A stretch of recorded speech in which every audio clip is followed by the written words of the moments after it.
What is going on, happy people? It is another Friday night here on the Sportskeeda Wrestling YouTube and Facebook pages. We appreciate everybody here. We are not alone. We got the regulars, myself, Rick Ucchino, SPIII, the legend Dutch Mantell, and new to the Sportskeeda team, and joining us here for the first half of the show or so, the legend Bill Apter. How are we doing, good sir? Thank you. And I was just reading my book because I don't remember. So I am. See, that's part of the contract is he gets to shill his merchandise. Oh, absolutely. Absolutely.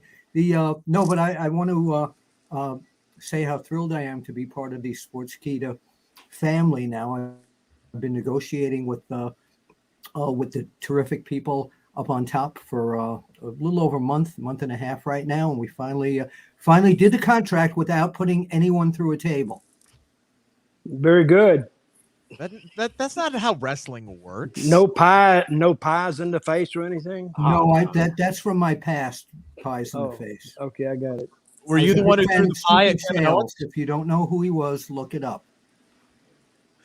All right, Sid, we're going to give you a solid 5 to 10 minutes tonight to talk about your boy. But other than that, how are you doing after 3 hours?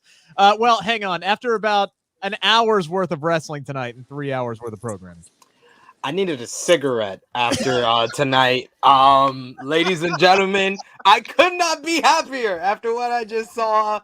I am glad to be here with two legends, Dutch Mantell, Bill Apter, and a legend in the making, Rick Ucchino. Glad to be here with all you. Well, I wouldn't go that far now. Dutch, you remember what Captain Lou Albano used to say about a legend? He used to say, "I'm a legend in my own mind." Yeah, I'm just a leg end. We got people hyped about Hook in the chat, baby. Hook. Well, if you want to jump right into that, I got to tell you something. That young man and the guy of Fuego that he was with was the perfect opponent. First of all, I wish I had his hair. Number one.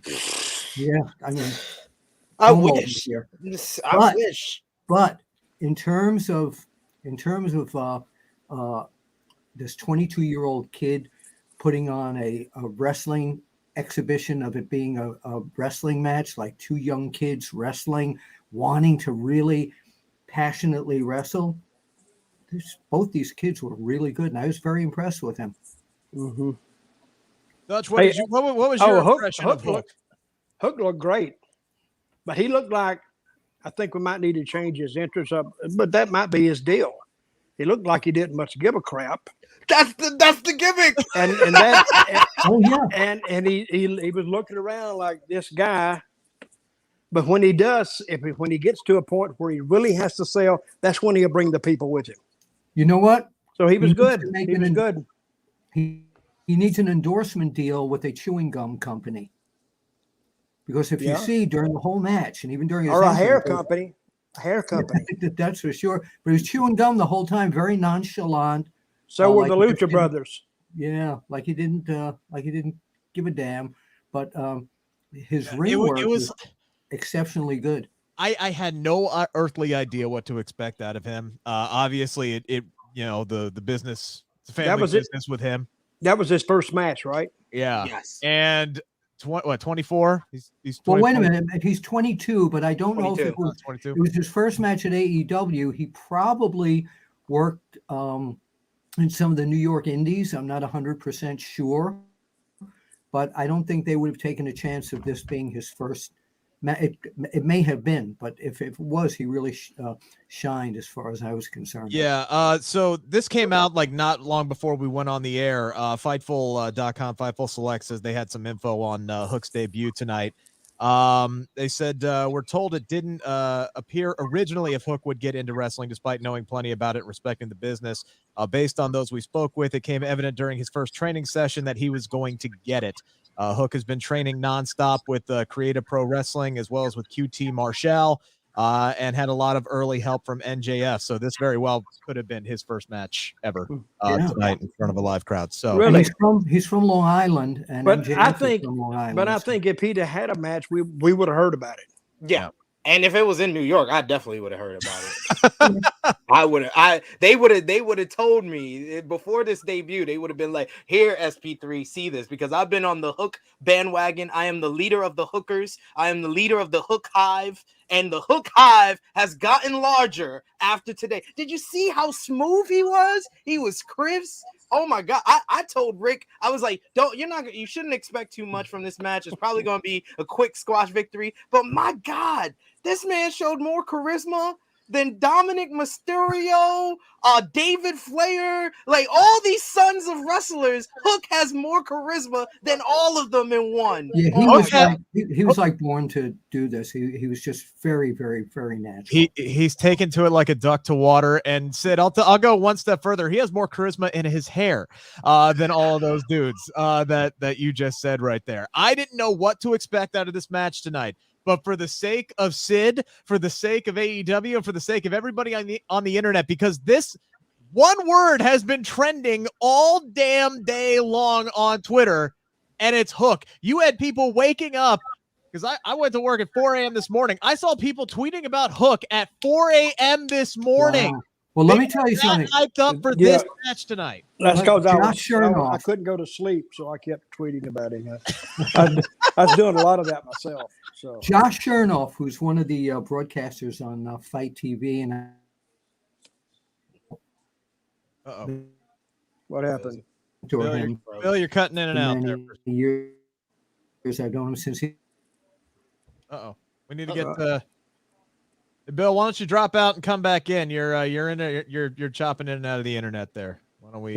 He dropped out. Yeah, well, you didn't give him the right password, Dutch. I know, and you guys don't talk about him while he's gone. Now, I know how you are.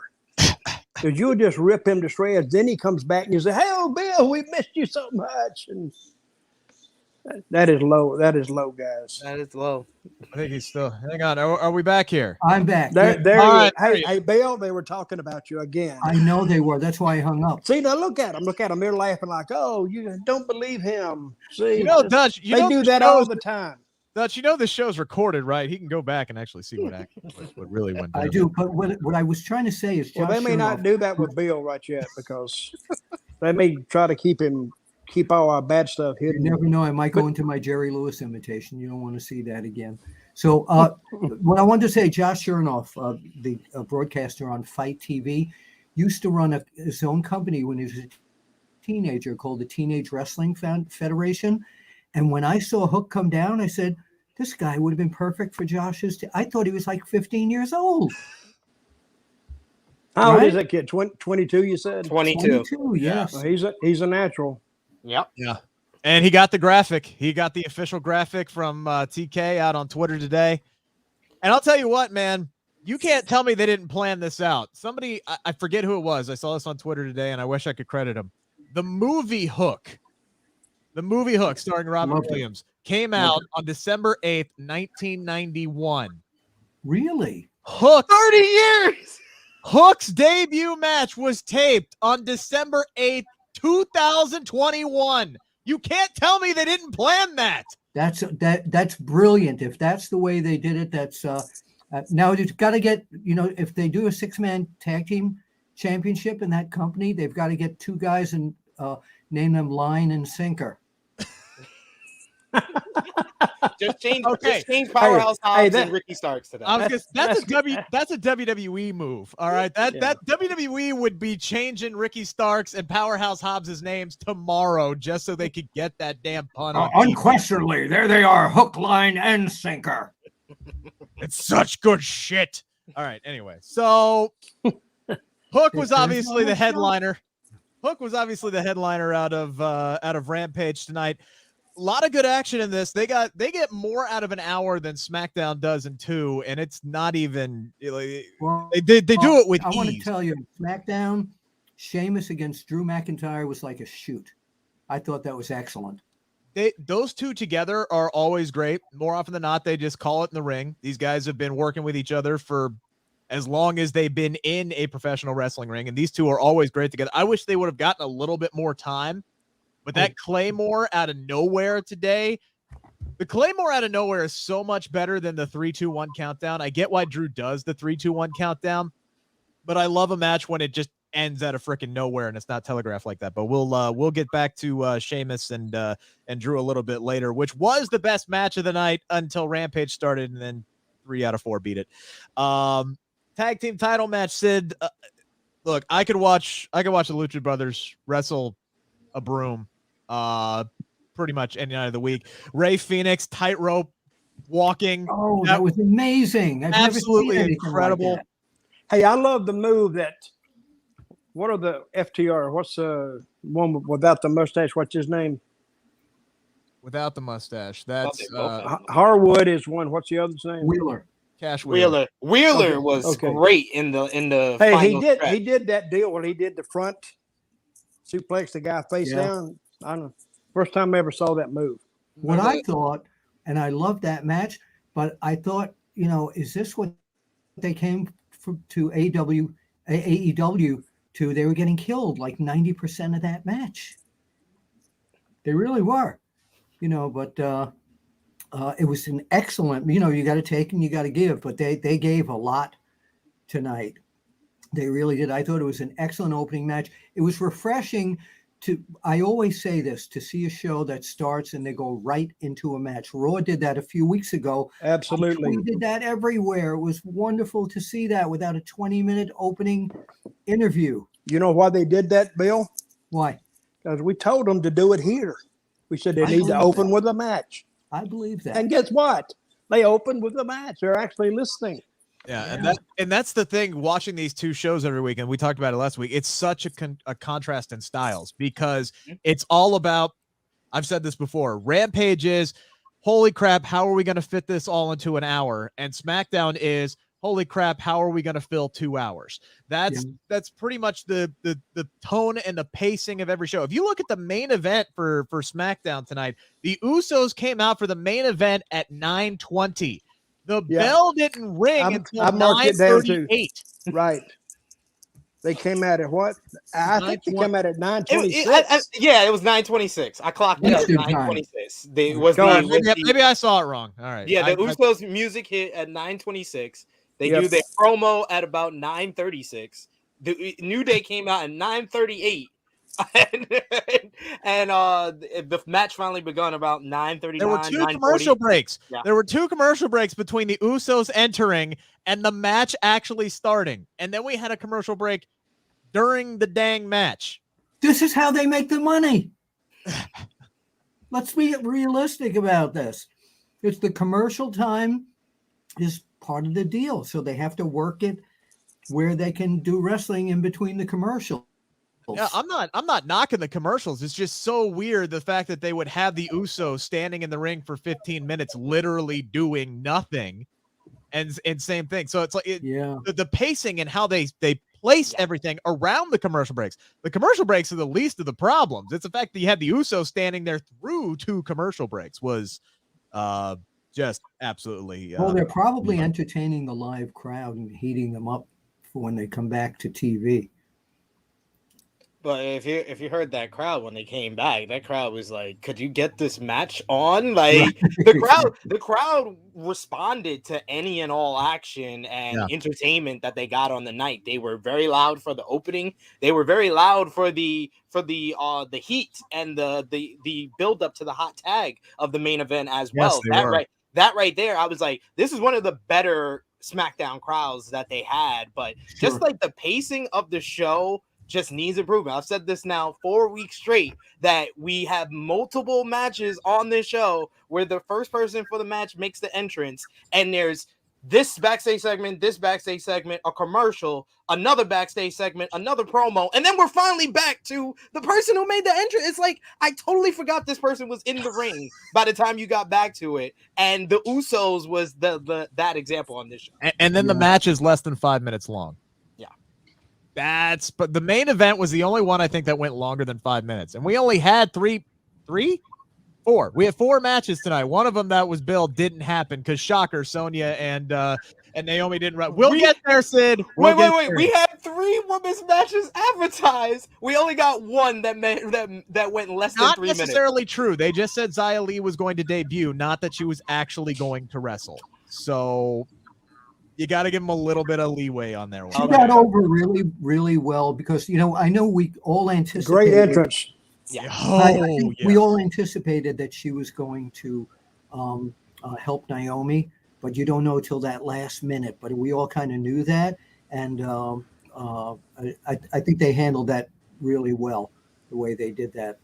Yeah, that was the best part about honestly all of that segment was the kind of re-debut of Sonya Deville's the new ring music, the new look for her was spectacular. Loved it. I loved every little bit of that with Sonya Deville coming out of the ring. And then, Xia Li's entrance with the use of the AR. It's great. Best thing that WWE's done with that. I mean, you want to talk about you can either do a giant floating, big time Beck's head, or you can do that. Do that every single damn time. It was great. My only because the entrance was great, but my only nitpick here is you got Naomi in the ring surrounded by 3 women who are ready to attack, and Xia Li comes down and does her entire freaking entrance as an attack is imminent, and everybody's just kind of it was They were spellbound, as they say. Yes, Thank you. They were just like, oh my God. Yeah. She has lightning shooting out of her hands. You know what's going on though on SmackDown and Raw that I'm having trouble with, and maybe it's because I'm a little Watching older now. But back when they're doing the segments like Brock Lesnar was with Adam Pearce, I could barely hear what they were saying. Yeah, They used to be mic'd. Now it's like somebody's got a video camera here, and they're using the on mic thing, and it's very difficult to understand. McMahon and Austin Theory, the same thing. I was running up to the TV what are they saying? Yeah, and you can't hear them at all when you're there. Thank you. Right. So it's not just me. Yeah, no, when you're there, it's worse. Yeah, You it is can't worse. understand a word that, especially if you're in an older arena where the PA system is not great. You can't understand it. You can barely understand when people are in the ring holding a microphone, cutting a promo. Well, I know, but this is the backstage segments, which they should have control over. Yeah. In terms of the video and audio. You know what I did like tonight, though? That opening segment with Zayn and Brock. Oh, yeah. And Heyman. Excellent. And then Brock came in. That was very, very good. And they kept that story alive with Heyman. They did. Look, I've said on the show before that I'd like to see Sami Zayn just be that great professional wrestler that he is. But my God, this man plays his role to perfection. The dude comes down in a wheelchair, a neck brace. He's got a walking boot on, even though he took literally no heat to his foot, none whatsoever. The guy just plays his role spectacularly. Plays the conspiracy theory up again, says Brock and Roman were conspired against him. Then he threatens to literally sue everybody. Yeah. Then he said some other stuff because then I noticed that the incredibly jacked male nurse, and it was kind of distracting for about a half second. But Paul Heyman comes out, and he's just shoving Sammy off, and Sammy's like, get the hell out of my way. I'm not done talking. And even Sammy, although he's beat up, he's ready to beat up Paul Heyman. And Paul Heyman's like, crap, even I can't take down Sami Zayn with a neck brace, and he's backing away. And then Brock's music hits.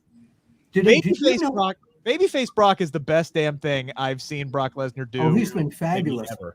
Now, you asked about, you were mentioning about the 2 doctor interns with standing back there. Is it just me, or did it look like when Xavier Woods was doing that ceremony with the crown, that the guy with the sunglasses was one of those interns, and the guy next to him messed his... The guy with the glasses was... Gulak. It was Drew Gulak. Okay. Yeah. Which... That's not... Go ahead.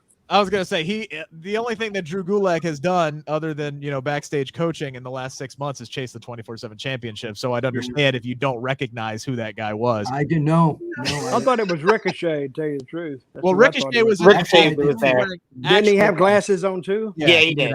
Okay. He did. Yeah, he did. Yeah. But yeah, this was incredible. I think the line of the night was Heyman was after after Brock does like his whole spiel with Sami Zayn, where he talks him into going hunting, and they're going to be 2 alpha males in Canada, and then all of a sudden Paul Heyman's just sitting here like, did I eat too many edibles? Like, what the hell did I What just the hell is eat it? Oh, it was with good. Brock Lesnar? And then Brock's like, oh, you want ass kicker Brock Lesnar? Okay, that's fine. And Sami gets his ass whooped again. So Paul Heyman and his edibles gets Sami Zayn's ass kicked for the second week in a row. This whole opening segment, yes, it took up 20 minutes, but it was good. It was entertaining. good. It was highly, highly entertaining. If you're going to fill up 20 minutes with a talking segment, it doesn't get much better than what we saw with Brock and Sami, maybe other than what we saw with Punk and MJF a week ago. But this was Dutch. This was entertaining. It kept the story moving. You see Paul Heyman. They're going to, you know what they're going to get complaints from? They're going to get complaints from the animal leagues. Because all they talk about is killing moose. That's a separate country. Totally separate country. I Brock know. has a license, I'm sure. But Dutch, the other thing that I noticed tonight is when Lesnar baited Heyman into doing his spiel that he did back when he was his advocate. He dropped that line where he said, very likely to be the next Universal Champion. And I'm like, is that a Freudian slip right there? Or is Heyman starting to show his true colors? And I thought that was very brilliant of them to do tonight. Yeah. Okay, what we predicted, Bill, or I predicted that on day one, we may do a double switch where Heyman helps Brock beat Roman, thereby turning Roman babyface and Brock back heel. Yeah. Yeah. So I think that could work. I agree with you. I think the Brock Lesnar we're seeing right now, you know, back in the old days, if a guy that looked like a monster would come out and talk, you know, with a voice like this, they threw him with a manager right away because he doesn't look like his voice. Brock doesn't look like his voice until he gets irritated. Then he becomes that voice. I just love me some babyface Brock. He just feels like he's having fun out there. And anytime anyone in WWE seems like they're having fun, it just always is quality. It always is consistent quality, and Brock continues to be a highlight of the show every single week. The fans are behind him. That's why I wouldn't change him heel at this point. Like, this is not the right time to change. If it wasn't working so well as him as a babyface, then I say, yeah, you go for it, because that's the only way to switch up the formula heading into WrestleMania. But who are we talking about here? I'm talking about Brock. WWE. Yeah. When you say, well, that's the worst thing you can do, well, they may do it. Oh, you mean like bringing Becky Lynch back and immediately making her a heel? That kind of rationale. Well, wait. You see now back, and I hate to use the term, but back in the good old days, you would never see Brock Lesnar do this. They didn't want a guy like Brock Lesnar talking. He looked like a monster, so you don't have him come out in overalls, or if you do, he doesn't talk. He just kills. Yep. That's the mentality difference right now, because this seems to me to be, as part of it, like it's a soft-hearted Brock, and I don't think I ever wanted to see that at times. But then you see him filter back. Yeah. Like he goes back in that zone, and you know he's just a heartbeat away from being back to the old Brock. Yeah. And I like the way Heyman, you know, when he was grinning and grimacing at the ring. So something's up. The way I look at Brock Lesnar now, he's still that killer, but he's like a cat with a mouse. He's just toying with Sami Zayn before he kills him and eats him. Like that's what he's doing with him. He doesn't, when he's putting his arm around him and saying, "Picture it, kid," and doing all this stuff, he's just like toying with the man before he just absolutely mutilates him. And Sid, I'm with you. I love babyface Brock so much. This is the best thing he's done since Boombox Brock. If we're gonna do a flip, just turn Heyman face. Just make Heyman a babyface. You don't have to do a double flip and make Roman the good guy, because I think the crowd would reject it. I think they even though Reigns gets these massive reactions and it's still kind of mixed, the fans loving what Brock Lesnar's doing right now. I think they would reject going back to, I'm gonna bounce around and have Heyman do all the talking. I do too. I think they would move Roman into a program with someone else, and he would remain. That's the problem, though, Bill. There's no one else. We've been talking about it. We've been talking about it for 6 months. Yeah, there is nobody else with the same amount of exposure as Roman. So when they put him with somebody, they're automatically beneath him. Oh, absolutely. And Brock was the only one that could match his star power. So that's what they got to go on. Yeah, and the only other person on the roster right now on SmackDown that's even credible enough to go toe-to-toe with Roman at this point and convincingly beat him is Drew McIntyre. He's the only other guy on the roster from a physical standpoint. From Sid, I know you're looking at me weird, but let's not forget this guy was WWE champion for over a damn year.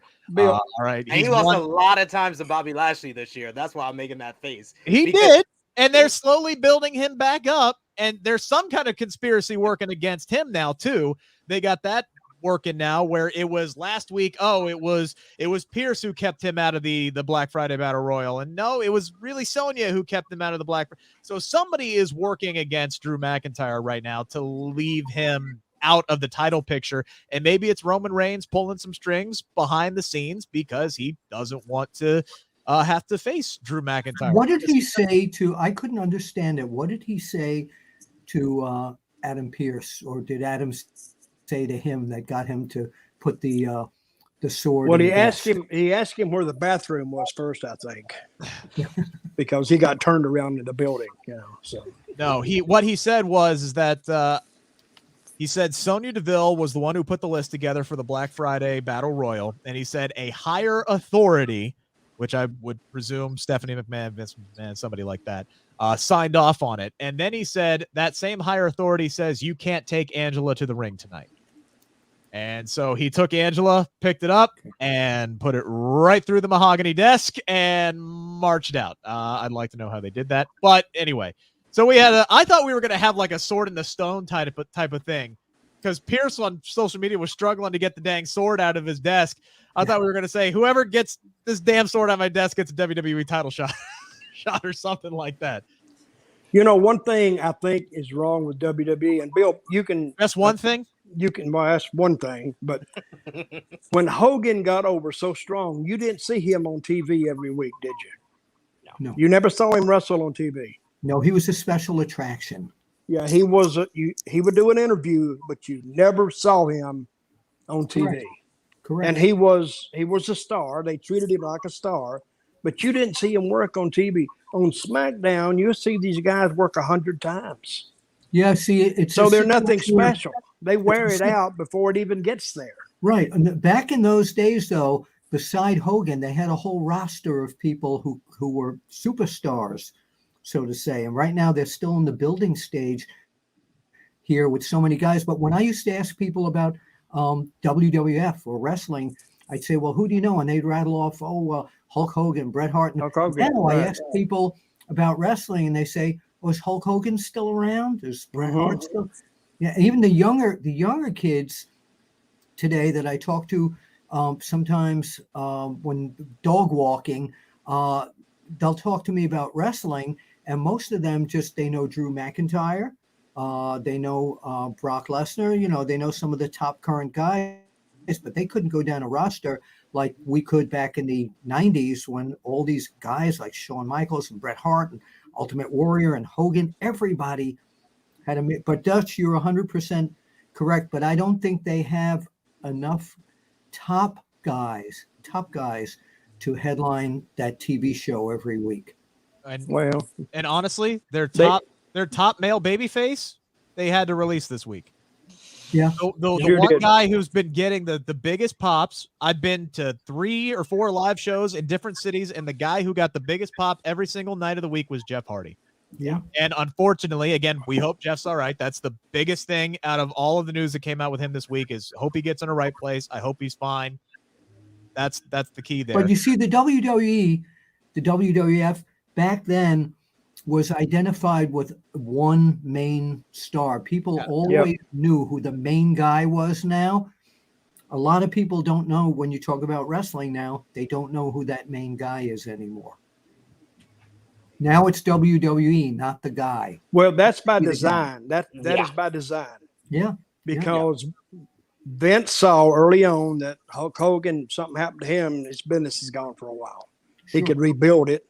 And then he didn't want to wrap it around one guy anymore. He wanted the company, the logo, the image to be over just an individual guy. And I can see the thinking behind that. But I think in that thinking, it kind of hurt the company. Yeah. I mean, I've said this many times on this show, is that in the Attitude Era, they had 8 or 9 guys that can headline a show. They had a bench. They had a bench. And Ruthless Aggression, the beginning, it was like that as well. It's when Cena became on top, they decided, you know what? The top star is going to be the company. The number 2 star is going to be this one guy, and then there's everybody else. There's like 10 feet of molasses between Cena and everybody else. And now it's 10 feet of molasses between Roman and everybody else. Except for Brock Lesnar. Brock Lesnar is the only guy that they'll put on the same level as him. Those part-timers are different, in my opinion, because you could throw in a Brock, a Cena, a Goldberg. They're going to pop a rating. They're going to get people's attention. They're going to be viewed on the same level as Roman Reigns and the company. So they're different, and they're not going to be around all year. So it's totally right. different. So you know what? Talk to him. Let him know what to do. Paul, just get healthy. Get healthy because your baby needs you. Hey, what happened? What happened to him? Did he have a heart attack? I don't know if he had a heart attack. He had some issue with his heart. Yeah. They haven't mentioned what it is, but he's back out now. He's not back doing the shows or anything. But I understand that he's gotten much healthier and he's starting to work out and stuff like this. So and he's a good guy. So I hope he's able to get back on the stage. And he did just do an interview with the new NIL program that got started up this past week. We do have a super chat coming in. Jason Robbins, any Aaron Ladd stories, Bill or Dutch? Aaron Ladd. Ernie Ladd. Ernie Ladd. Ernie Ladd. I got several Ernie Ladd stories. Pick one. But I can't tell it right now. I've got one that I'll tell that's kind of off base a little bit, but I always remember that. Here we go. Anything about Shanks? No. I had to keep it alive, guys. You know. I met him. By the way, if you people see me putting something in my mouth, it's my Fruit Adventure Tic Tacs. It's not medication. Yeah, we know. So the Ernie Ladd story, your edibles. and I always love to tell people is, and again, it's a little off base, but what the heck. Back in, he was wrestling for Pedro Martinez in the NWF in Buffalo, New York. And it was the first time I had met him. And he was very curious. He says, well, how do you get in the magazines? And how much money do you make in the magazines? So he invited me to go out to dinner with him at, I think it was at Denny's in Buffalo, New York. And we had a gorgeous waitress, server. She was absolutely magnificent. He says, you keep looking at her. You want that woman? I said, well, what is it? I'm a single guy and all this. So he calls the woman over. He goes like this, my dear, what? You want a big tip? Yeah. My friend here would like you to sit on his face.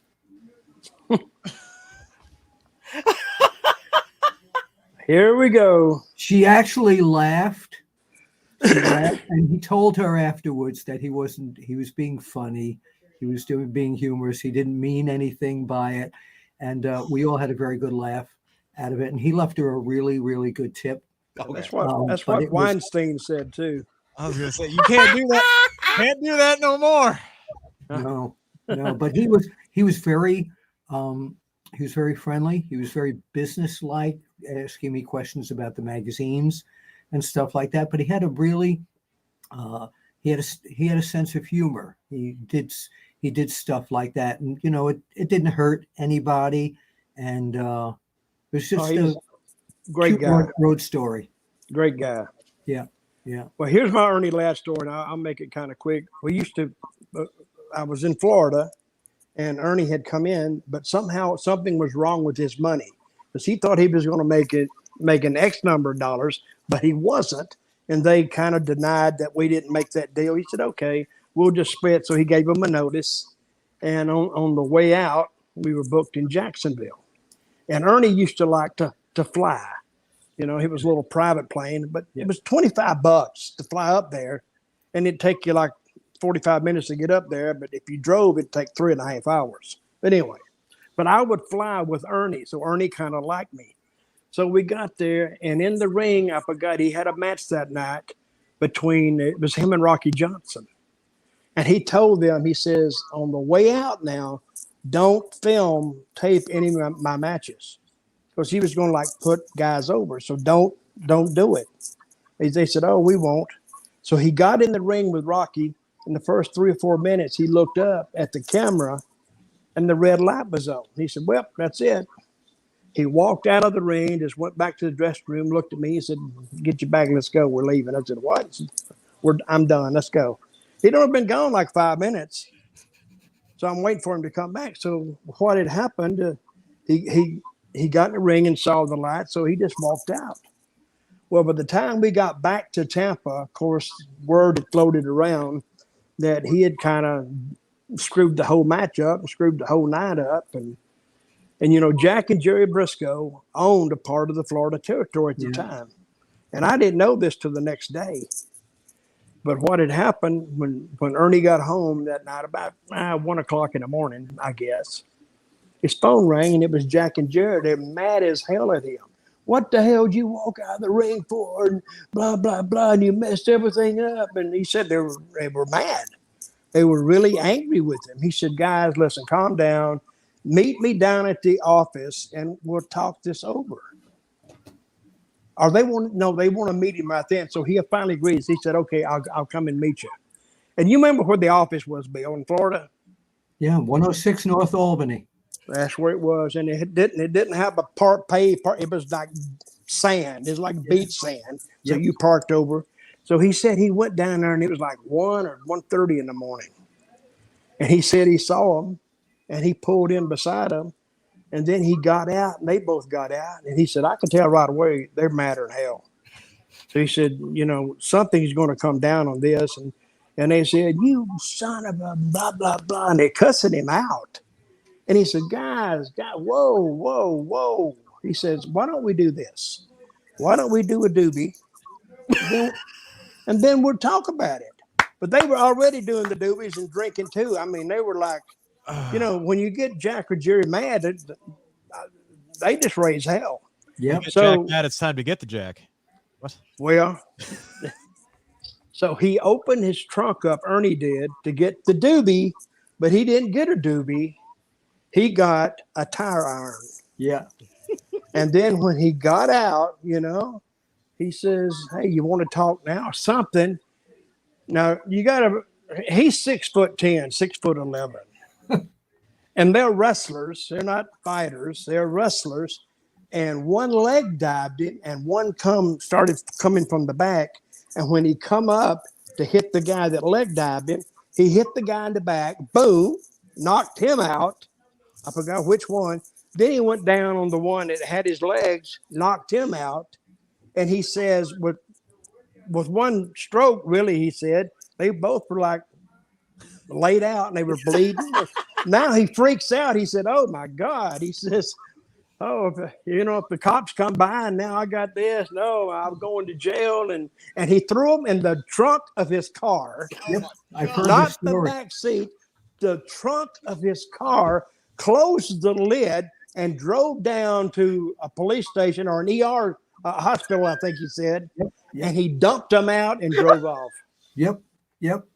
That's a true story, right? Yes, it is. Because he told me this exact story the next day. And he says, and this is what he said. He says, I can't imagine the police stopping me.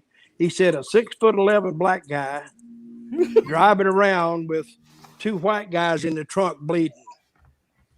And all he had to do was chop somebody's arm off, and that's a scene right out of Kill Bill. But then what I told him, I says, well, he says, a black guy with 2 white guys. I said, well, technically, they're like more like an Indian origin. So right. People of color. So boy, if that was today, it'd be all over the internet. They'd all be in jail. Oh, yeah. And not a lot of people know that story, but it's true. Well, the whole internet knows it now. Wonderful story. It's a great story. Real quick, real quick, this is not an off-color story at all, but another Ernie Ladd thing, and we never planned this. Through the Crockett territory, he wrestled Ricky Steamboat like every night in every city for like 2 weeks. And I'd go down there for a week shooting pictures, and I'd be on the ring. And this happened one night. We did it every night. It always got a pop. Ladd would come in the ring. The fans are booing. Ricky comes out. Fans are popping. So as they're getting their instructions from the referee, Steamboat looks at me by the ring, and he comes over and shakes my hand. So then the fans are all applauding. Ernie Ladd comes over, so shake my hand. I turn my back on him, walk away, and we did that every night. It got when I came out of the arena, the fans that were waiting for the wrestlers were going, "That was so cool how you dissed Ernie Ladd," and he loved it. Ernie loved doing that. He kept telling me, he said, "Let's do that again." I'm almost Bill, afraid- do you remember this? Let me ask you one more thing. You remember it was after the Super Bowl III, I think, and they interviewed Ernie Ladd on national TV because he was a member of the Chiefs, or who won The Super Kansas Bowl? City Chiefs. Well, I think the Jets won it, but he was talking about, they wanted him to talk about this upcoming game or next season, but all he could talk about was him and Bruno in the Garden. Yes. You Oh, remember yeah. that interview? And they couldn't Yes. get him off of it. No. They wanted him to talk football, but he wanted to talk wrestling. Yeah, and I photographed that match too. He had that sore thumb for his whole career. It's amazing how no doctor could fix him up. I'm almost afraid to put and ask this question after the story we just got from Dutch. But Steven, any Blackjack Lanza stories? They had a tremendous tribute to him on. Yeah, they did. Tonight. That was so nice that they did that. Yeah. It was. Good guy, though. Really good guy. I didn't know a lot of stories. I heard some stories, but I think he was kind of I don't know. He sat down with Vince one day, and he lit a cigarette. And Vince he doesn't like you smoking. Right. And he says, I don't like smoking. And he told Vince, well, move to another table, Vince. That was him. Nice. He told me that, and then he said, I continued to smoke. But Vince loved that guy. Yeah, he did. Said And he was a worked for him man's for man. years and years and years. Yeah. So he was 86. 86. Yeah. Wow. Yeah. Bless him. He anytime I wanted to pose, he and Mulligan and Heenan, they were three great publicity machines for themselves. They really were. Some of the pictures that they showed on TV tonight, there was a single shot of Lanza with one of the tag team belts. I took that photo. He was always willing. Anytime, like I asked, he was always willing to pose. Very polite, very, very nice guy, but a mean guy in the ring. Yeah, he really got his job done. All right. Well, Bill, yeah, go ahead. Yeah. What I didn't know, and I did an interview with Ken Resnick last night. If you go to BillApter.com, you can see the video. And Ken was telling me that, and I didn't know this, that Blackjack Lanza ran some of the local offices for Vern Gagne, and I didn't know that. Ran some of the towns for him. Did you know that, Dutch? What, I didn't know that. That Jack Lanza ran some of the towns for Vern Gagne. I'd heard that. I think he ran some towns for Vince, too. Yes, he did. He did. You know, but running a town, that was like, he would just run it for the office. I mean, he didn't like promote the town on his own. The office would do it. So, but I heard that he did that in Minneapolis, and I heard he did it with Vince.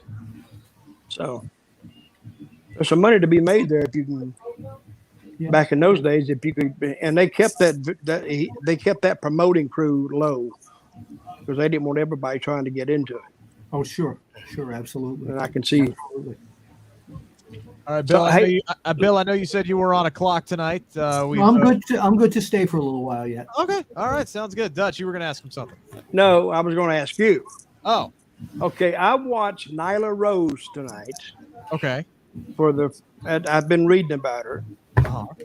for the first time, and I thought because of the way she works, I don't know if Amazing Kong or Awesome Kong still works, but I think if you put the two of them together, you'd have a house. AEW wanted to do that. That was one of the first angles that they did, was to set up Awesome Kong and Nyla Rose, because she was in the four-way, the first ever women's four-way at Double or Nothing 2019. It was her, Britt Baker, Nyla Rose, Awesome Kong, and I believe one other. She didn't make it.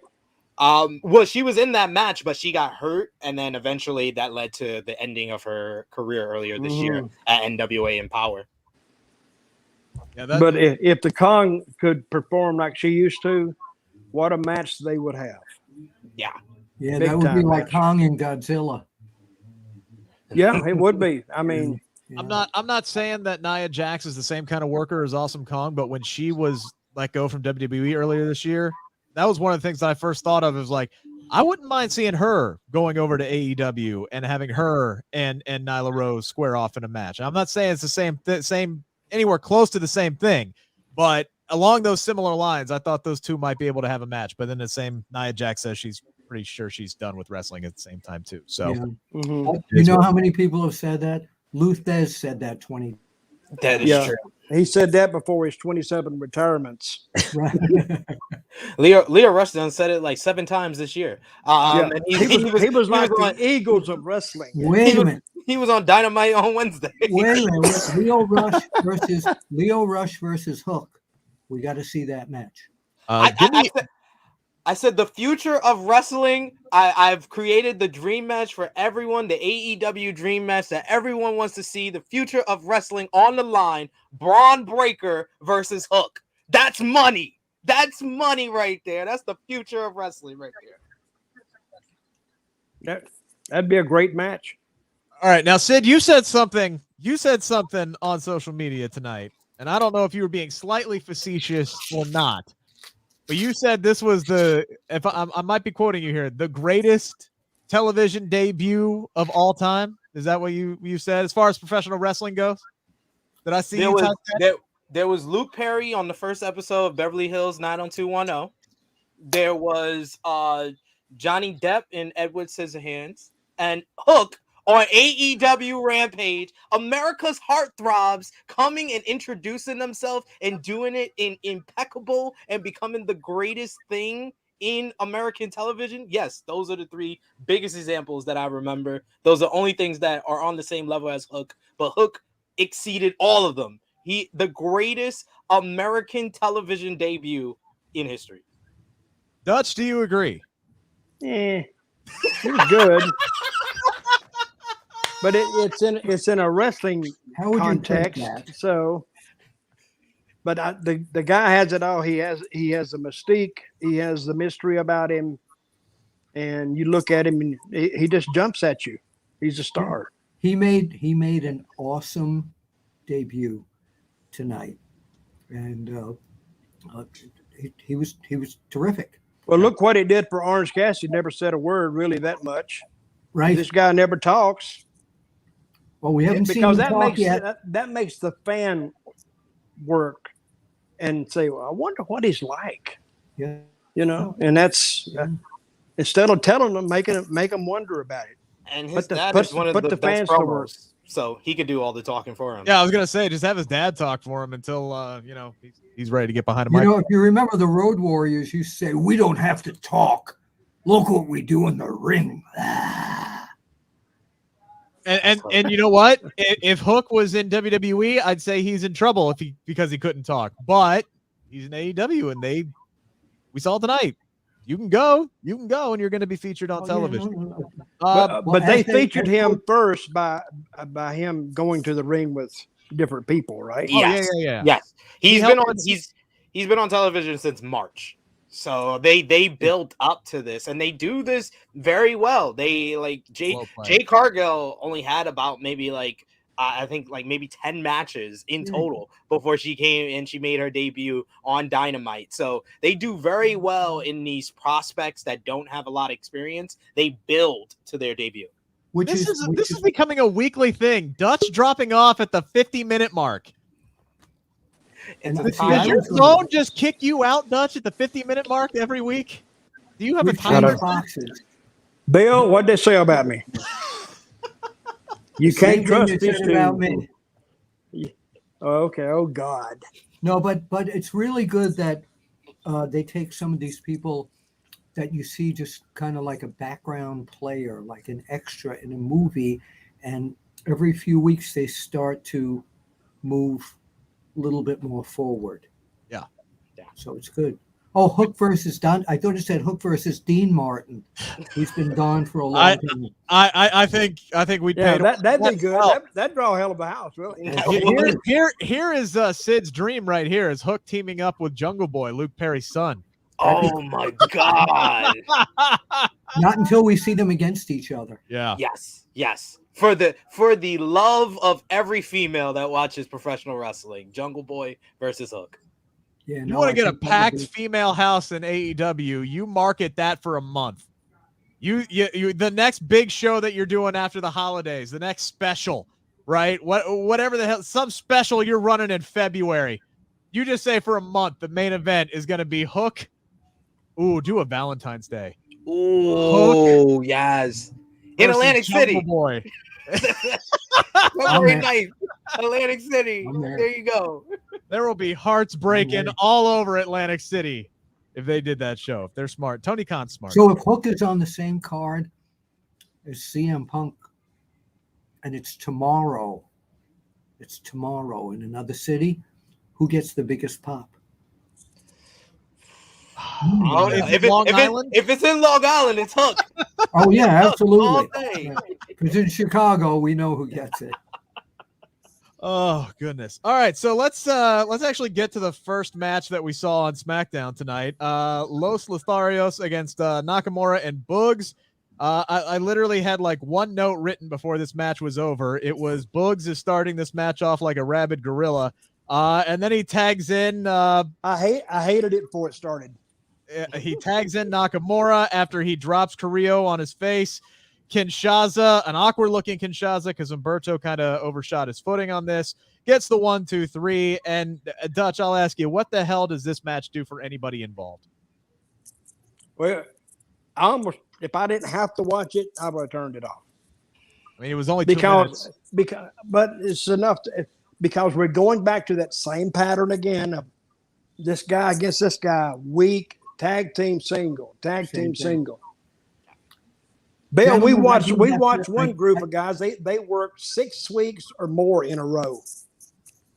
It's the same people you see, gentlemen. It is the have same to people, leave. same lineup. I have to leave. I enjoyed being here. Okay.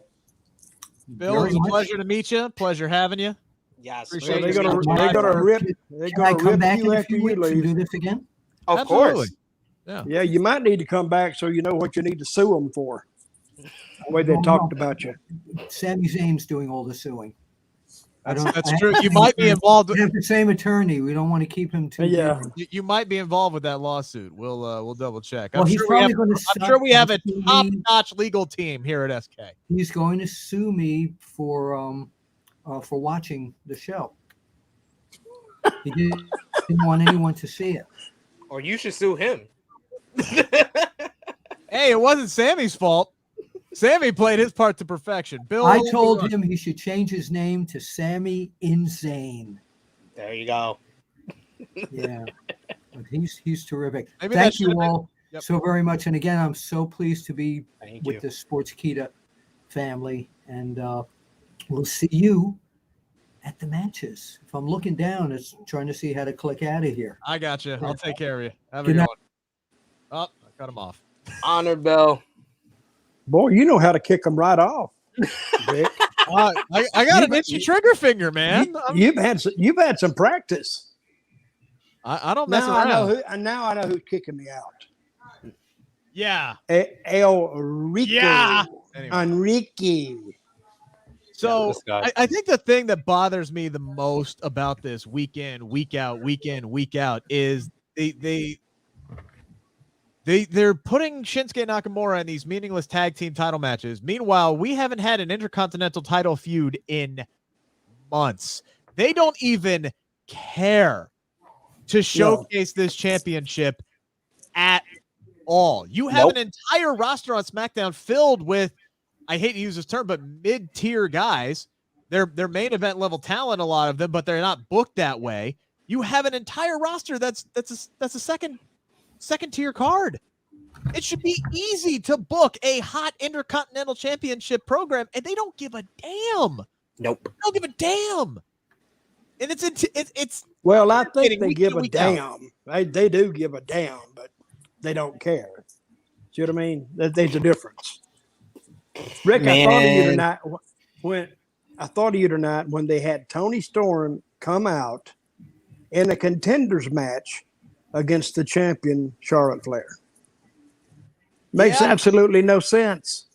Nope. And I was really rooting for Toni tonight. I even thought her promo exchange with Sasha Banks backstage. Sasha gave her the rub big time tonight. She put her over in the promo segment, and I was looking forward to this match. I was hoping they were going to get a lot of time. They didn't get a lot of time, and I'm honestly glad that they didn't get a lot of time because these two were not on the same page from the get-go tonight. I don't know what went wrong, and I'm sitting here maybe nothing went wrong. Maybe they just didn't click. Yeah, I mean it's something. I don't know, but these two were not on the same page. The double moonsault was atrocious. There was a spot where Toni gave Charlotte a German suplex, looked like dropped her right on her head, and Charlotte got her bell rung a little bit. Toni fell off the apron when she was supposed to be getting stomped on for the disqualification.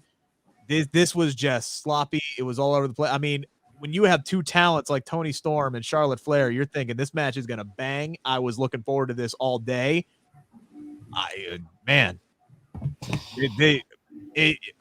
Nothing went right in the match. Nothing went right. You were disappointed. Extremely, yes. And I have to feel they were disappointed too, to be honest. Well, it don't work. This is example, ladies and gentlemen, of not letting the talents of the people that you want to see get in the way of how WWE has booked this. Because WWE, the way they have booked this feud, Rick Ucchino should not have been excited about this matchup. Because the minute this match was announced, I knew we were getting a BS finish. Because how many of these championship contenders match have a clean, good finish or a match? They never do. I knew the ending. Sid, I knew the ending was going to be crap. I knew the ending was going to be BS. But at least I was looking forward to watching these two dance. They were stepping on their feet the whole damn match. You thought they were gonna? You thought they were gonna get more than 5 minutes though? Like I was hoping they would. I don't understand how you could hope. Their whole feud is about pie, and you mentioned that horrible. And this is coming from someone that at an independent show back before I met my wife, I said, Toni Storm, have my babies. I love me some Toni Storm. I love Toni Storm. And I have called Sasha Banks the greatest WWE in-ring female worker of all time. Of all time, no one's even close to her body of work. But that backstage segment was one of the most cringe-worthy segments I've watched in wrestling all week. Because that pie joke totally took me out of it. Oh, I guess I pied her. Humans don't talk like those two people talk to each other. Like I was like, this is not human beings talk. Do the writers know how to write a humans having a conversation? Do they know how to write that? They don't. And they made Toni Storm. Whatever expectations or excitement that I had for this matchup totally were drained out of it from that backstage segment. I was like, that was cringe. Let me rephrase what I said, because what Toni Storm does a good job of is delivering her lines. They are crap lines. They just are. But Toni Storm does a really good job of delivering them, where other people she makes chicken salad out of chicken shit is what Toni Storm is able to do. And she does deliver her lines well. And I thought it was nice that Sasha was back there and putting her over. But after that, man, just nothing went right with Toni and Charlotte tonight. And the whole night, it was just unfortunate. And we got back the fake Sasha laugh, which always is the stamp of approval of a bad promo segment or a bad segment with Sasha Banks, is when she's a baby face and she breaks out that fake laugh. When she's a heel and she does that fake laugh, it makes you not like her more. I can understand her doing it. But when she's a baby face and she does that laugh, totally takes me out of whatever it's on the screen. All right, Dutch, as somebody who has been in the ring more than Sid and I could ever dream to be. Yes. When you're in a situation like this where you're an extremely talented individual and your opponent's an extremely talented individual, and it just doesn't click, and it's not clicking during the match. I mean, what's going through your head, and is it kind of like a snowball effect? Is it a TV match or is it a house match? Well, for the sake of this argument, let's go TV match. You only have a certain amount of time, so you don't. It's too late. It's too late because if you have the way we used to do it, we just called it. You could fix it a little bit because we would call it in the ring. But here it's all set in the back and it's laid down and they write it down. And so if they jump a sequence, they're just out of kilter. They can't recover. How long was that match? About 3 minutes? 3, 4, 5, minutes? maybe. Yeah. It was too late. There's nothing you can do. And hey, I've been in matches that it just didn't click. If they're house matches, it's not too bad. You can ad lib and work your way through it a little bit. TV match, you can't. You're just at the mercy of what you got. So if you're in a creative role or a managerial role and you're watching what went down tonight, where is your mindset at, knowing that this is a program that you want to continue for a few weeks moving forward? Well, I'd be thinking twice about that because you've heard me talk about chemistry a lot. Yes. Yeah, very important in the ring. Yes. And you can't manufacture chemistry. It's either there or it's not. Now, you can have some chemistry that you think you can build on. But if you have, and this match had no chemistry, I think the pies in the face kind of killed that because now they kind of made it like a vaudeville joke to start off with. So how can you take it seriously? That Toni Storm's a great athlete if you put her out there to do that. But they threw the pies at each other, which is, how can you take that seriously, really? You can't. You have two, again, like I said, world-class professional wrestlers, Toni Storm, Charlotte Flair, one of whom is the SmackDown Women's Champion, for crying out loud. You looked at all of that and went, we need pie. Yep. What? Like the money. Doing it 1 week during the holiday is forgivable. To continue it the following week and then to do an entire promo package and to do these awful pun jokes every week, calling it a pie for a pie. What are you doing? I don't understand. I don't understand how a matchup, Toni Storm and Charlotte Flair, that I wanted to see, they have actively made me not want to see. That's literally what I think the goal of this feud is, to not make me want to watch this matchup. And sometimes two good workers just don't have any chemistry with each other. And it could be a number of things. It could be they weren't happy with what they were given to do, because they went out there. I got to look up the exact time, because that's what I've been trying to do on my phone here, is look at the exact time this match went, because it couldn't have lasted more than 3. It was 3 minutes and 18 seconds. They got 3 minutes and 18 seconds to have a DQ finish. And we're all sitting up here like they did not mesh well with each other, but they only had 3 minutes to mesh with each other. So. Yeah. And they literally buried that angle. It's done. I don't think you can revive it. I don't care what you do. It's gonna be tough. And that wasn't. And as much as I just insulted that backstage segment, that wasn't even the segment or the thing on this show that pissed me off the most. Boy. We sat up here. Rick Ucchino made me and Dutch Mantell jump on this YouTube channel an hour early on the first week of October to talk about this WWE draft. We did a whole 3-hour coverage on Monday. We did a I was whole on the air for 2-hour 6 coverage hours doing that draft. on SmackDown. And this company put the Raw Tag Team Champions on the main event of the show after 3 weeks ago. They promoted their last pay-per-view of the year, telling us week after week, Dutch, that it would be the one and only time that Raw and SmackDown went head-to-head, except for this night, apparently. Except for Rick, rebuttal. It's dumb as hell. I'm sitting here. They're talking about who's the best. That's my exact thought process. They're talking about who's the best tag team in WWE. I'm like, we just had this match.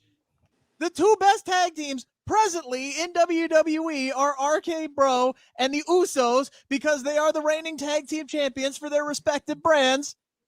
And RKO won the damn match. That's it.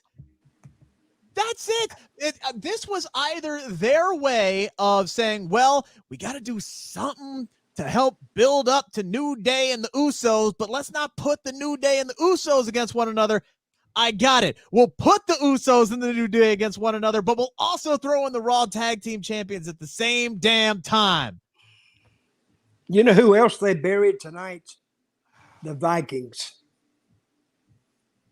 Yes. When they were sitting around the crown and, oh, don't touch it. And they made them look like, I mean, now they were trying to be tough guys, but now you got them, oh, don't touch that. Or they treated them like, they haven't really been tough guys since they showed up, and it's been a while since the turkey leg showed up. Yeah, since the turkey leg cinematic rivalry with Street Profits, it's been over for the Viking Raiders. I miss War Machine. I miss War Machine. Yeah, that again, talented guys, but just their booking has been awful. Hell, you even had Xavier Woods drop that line where he's talking about, we are the greatest tag team, and he looks over at them, he's like, no offense, no offense, you guys are all right, no offense. And then they're cool with it. This is the second or third time in the last 3 weeks where they have just actively been disrespected, and they're just like, screw it, nothing matters. Okay, you played our song on a guitar. You said no offense. Cool.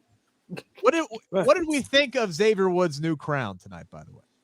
It was better. I'll say that. He plays way too much Sonic games. I don't like the way he delivers his interview. Almost too regal-like, too kingish-like. I get the idea. On purpose, yeah. Well, I know that, but doesn't mean I have to. He's been doing that. I don't like it on purpose decades. Too. I looked at that crown tonight, and I'm like, that looks like something Bowser would wear. Now, I'm not saying that's a bad thing. I'm not saying that's a bad thing at all. I'm saying it suits Xavier Woods. Talk about G4 host. All right, he went full video game. I'm the king of this universe type crown with the X and the big purple stones, and saying it's made out of unicorn horns. I'm saying it matches his character perfectly. Just like when King Corbin had the Game of Thrones black crown, that fit him great. This is so much better than the Burger King crown that he had originally, that Roman Reigns snapped into 2 pieces with his bare foot. And ripped it. That metal. That metal I don't think you can snap cardboard into. I mean, you might tear it a little bit. He ripped metal. The high spot of the show was when Corbin and Madcap Moss. Wait, did you hold on? Time out. Are you about to say that the highlight of the show was Happy Corbin and Madcap Moss? Go ahead. They stole the table with the sword. And then that was the end of it. Like, that's not corny enough, but they didn't even come back with anything. Now they stole something else. He stole the crown. Now he's just a robber. He stole the crown, didn't he? Didn't he steal that from? Oh no, he won King of the Ring. So he won he had the crown stolen from him. So now he's turning the misjustice that had happened to him. He's turning it back on Nakamura's crown. Didn't he steal that? No, Nakamura stole it from him. Yeah, Nakamura stole it from him. That son of a! Why we got a bunch of thieves here? I know, and they're the baby faces. Yeah, the baby faces stole the crown. Yeah. and then won it after their 7th match. They had like a best of 7 without it actually being billed as a best of 7. Hey, that best of 7 probably totaled to the amount of wrestling that we got on Rampage tonight. I think Rampage is helped also by that, picture in picture. Yes. You can kind of watch it. Limited commercial breaks, only 90 seconds. It's really kind of go, cutting off, promos and everything. There's no fade outs. It's hard cut, go. We got to run the break now. We got to get back. What was the best show? What was the best hour? Let me say that. We got 3 choices. Rampage. Excellent opener. Good main event. At a decent trios match and the greatest debut in American television history. So it's definitely Rampage this week. But Hook is great. The second best thing on this show is the most popular catchphrase. I hope you get a check from Taz. I hope so too. Oh, if you get a check, tell me. I'll hop on that bandwagon too with you. I'm in the New York area. Good. I'm in the New York area. I could be the leader of the New York Hook Hive. I can't do that. But the second best thing on the show is the most popular catchphrase in the business today. Do you know what that is, Dutch? What is that? Well, the time for talking is over. It's time for the main event. Well, I will say one thing. He kind of got better. He's gotten better. He's a lot better. He's not as cringeworthy as he was. He is a lot better. He did exactly what he needed to do. He needed to talk less and just be almost curt and just straight to the point. And then he leaned into that main event thing and he found a way to get over. And I heard he was talking on Busted Open yesterday, talking about Piper Niven. He went on a kind of a rant, but one of the things that he said is that, look, I know how to get over. Sure as shit, yes, he does, because he found a way when he was critically panned for the first 3 weeks of doing this commentary gig. He's over. He's gotten the gig over with one damn line. Mark Henry knows what the hell he's doing. And he has one spot on the show. Mm-hmm. That's all he does. He does one. That's all he needs. Yeah. Who was on commentary tonight on Rampage? Excalibur, and his voice sounded a little tired. Yeah. Taz was there. Taz. And Ricky, was it Ricky on commentary too? Ricky Starks? I think so, maybe. I don't half the time I can't recognize if it is Ricky or not. They only had 3 on I think they only had 3, because Jericho's on his tour, and Jericho actually just had a health scare. He got hospitalized during his tour. For what? A non-COVID related illness. That's what it. Yeah, they're very discreet on that. Not sure, but hopefully he's okay. Yeah, hopefully he's okay. But he's touring anyway right now, and then JR. Hope he gets. Yes. Hope he's is able to get back soon. And well, what's wrong with him? He has skin cancer. Yeah, so he's going through treatment right now. Mm-hmm. So he's been off. He's been off for a few weeks now. 2 weeks. 2 weeks now. Okay, a couple weeks. Sid, do you always have to be right about everything? He won't be back till the last. Oh, week did you hear? That's what I was saying that for. Sid, he snapped at you. I know. I was like, see, it was out of the clear blue. I was just stating that to mention that he's going to be back on the last week of December. You need to eat something, buddy. You need to. I think you're too tense. I need to sleep. I'm going on an hour of sleep. Sid knows what that's like. Young kids. I'm tense. All right, so let's dive back into the one match that we were hoping we'd get finally, but we didn't get once again. Naomi and Sonya Deville. Again, I loved everything about Sonya's entrance. Naomi, Morticia. She looks like Morticia. I love her. You mean that in a complimentary way? Yeah, she looks good. She looks great. I love the presentation. I love the suit coat, entrance coat, and then she takes it off, and then there's her ring gear. I love the new song. It's a hell of a lot better than the old one that she had, and I don't get to say that very often for WWE talent.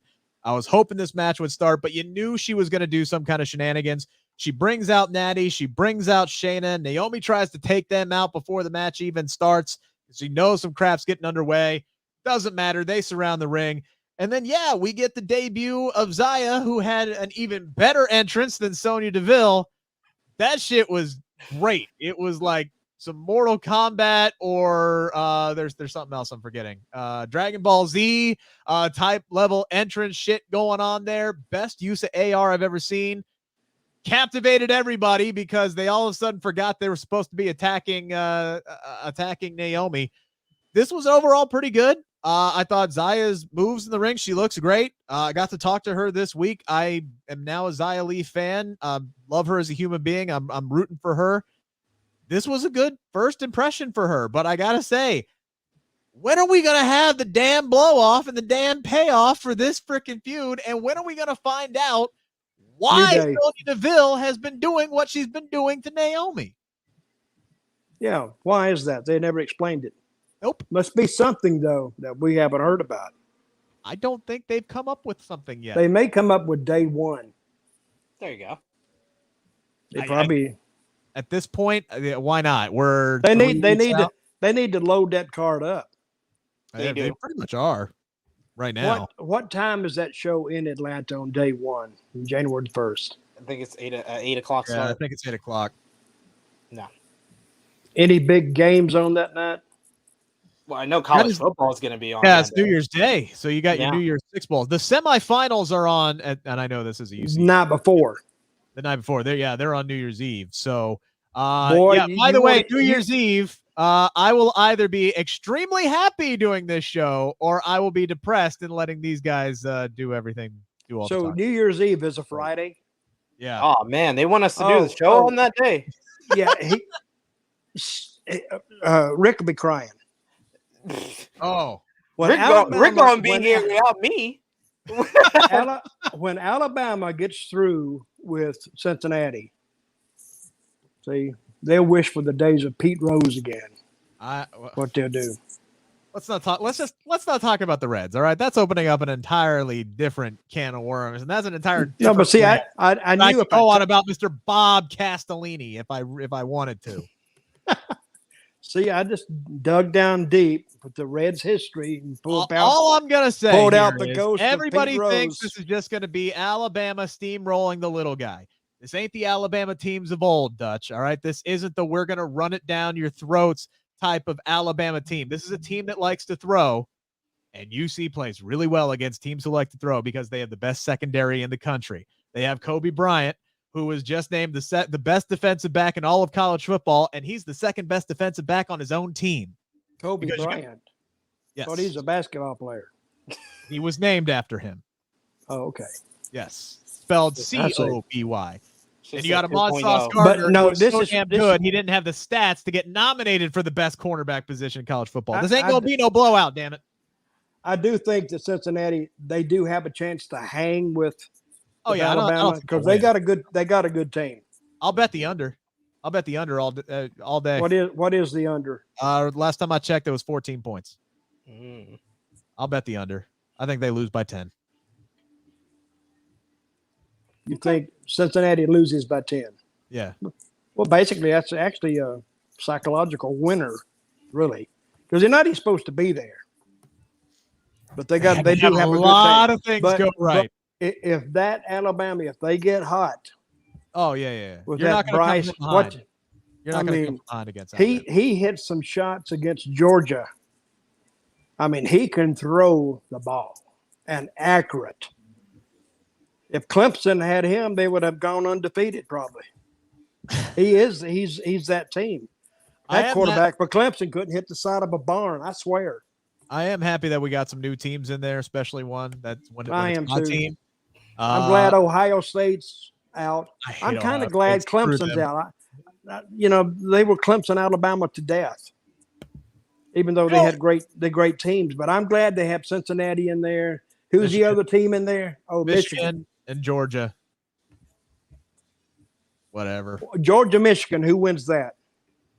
I like Michigan, to be honest with you. I hope they would win. I hate Harbaugh, but I hate Georgia more. Here's something that I truly believe. I like Cincinnati's chances better against Alabama than I would against them playing Michigan, because Michigan can run the freaking rock, and UC struggles to stop the run with that defense. So I like. And the thing about Alabama's quarterback, hey, in the game against Georgia, they barely won that game, and not that game. What game that he threw that last minute touchdown and they went in overtime? Auburn. What was that? Auburn. See, he was just off on that game. Yeah. So I got. But anyway, enough about football. I was gonna say that tells you how great SmackDown was. We just spent 5 minutes talking about UC Alabama. SmackDown conversation turned into all of that, ladies and gentlemen. Oh, well, we were talking about New Year's Day, day one. New Year's Day.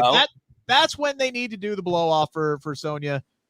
This is going to be a cage match, right? Like that has to be where we're going, Sid. Has to be a cage match. I would hope that's where they're going with all of this, but I don't think they know where they're going with all of this. So I'm not gonna put out any guesses because it doesn't seem like they know where they're going with this. I think that we're going more to a tag team match at this point. What about a lumberjill match? Could do that. Get everybody on the card. Now. Naomi does have some backup now. So exactly. I like our little gang that she has here. But there was a moment of healing between Charlotte Flair and Becky Lynch on the dark match after SmackDown, apparently. So, yeah. It's nice to know that crowd in Hollywood actually got some wrestling tonight. There you go. Hey, and we have a clip for you.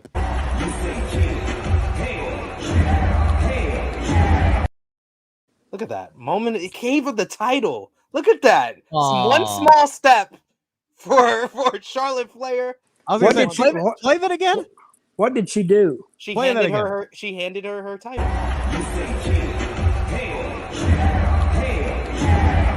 Just a vicious drop. She didn't have to. She could have left it there for Becky to get, but she wanted to be a friend and hand her the title. What a woman that Charlotte Flair, ladies and gentlemen. Yeah, that empathy always gets me, man. By the way, I did want to bring them up earlier because Dutch, when we were talking about Tony and Charlotte and them just not having the right chemistry tonight, and you have to have chemistry. Becky and Charlotte may or may not hate each other now. They have chemistry. It doesn't matter how much they hate each other, how much they can't stand each other. They can work with each other. They can work with each other blindfolded. Those two can. So, well, like I said, you can't manufacture it. It's either there or it's not. So whatever they've done, I'd keep those two kind of associated as much as they can because they're on different brands now. But I would keep them talking about each other. Romeo, I don't know if we got worked. I think it's just I think it was there is some real issues between them, but I'm willing to bet that they just amped it up for the sake of the business. They're both smart. They're both businesswomen. They're two of the best for a damn reason. Oh, they may have gotten upset with each other, but there's too much money between the two for that to continue. So they got them in the back and said, "Listen, are you stupid or what?" And he said, it's according to who talked to him, but you can hate each other all you want. Just don't do it on our time. Right. Don't let it interfere with anything. And just be safe with one another. I think your girl Liv is gonna win the Raw Women's title at day one. I think she is. I think they They made it seem like she was gonna win it on Monday, but that was too good to be true. They did. It wasn't the right time. It wasn't the right time. It was. It totally was. They if they didn't go so heavy-handed on, this is 17 years since Trish and Lita. If they didn't do the video package with her mom talking about how she was a wrestling fan from very young and her dream was to become a woman. If they didn't do all of that, then I agree with you. It wasn't the right time. But they did all of that. They pretty much showed their hand, and then they were like, you know what? No, it's not the right time. That's a bad move. Sid, let me ask you something. How much wrestling do you watch? Everything. Too much. How much, Rick? How much do you watch? As much as I physically can. I'll watch the WWE shows and the AEW shows. That's all I can allot my time with two kids and want to watch other things. So you watch more than that, Sid? I watch all WWE shows, all AEW shows, major New Japan and Impact shows. I'm gonna watch Ring of Honor Final Battle tomorrow. So yeah, I do watch a lot. I'd watch Alright, Impact, good. but I don't get the channel that it's on. I just don't. Which one? What channel? It's Access, right? They're on Access. Yeah. Is that what it is? I don't have Access. Come on, man. You know I don't got have cheat- access to Access. I got Do you cheat watch- codes for all of that. You just if you ever want to watch it, just let me know. I'd Do love, you watch I'd love M- to watch it with the talent they picked up recently, but Do you watch MLW? I do on occasion if I hear a match that I need to watch. I will be watching because they're doing like this little MLW version of Lucha Underground, and Lucha Underground's one of my favorite things of the last few years in wrestling, so I am gonna watch that. But I do like a bunch of the guys in MLW, like Jacob Fatu, Hammerstone. So they got some talent over there. Do you watch NWA?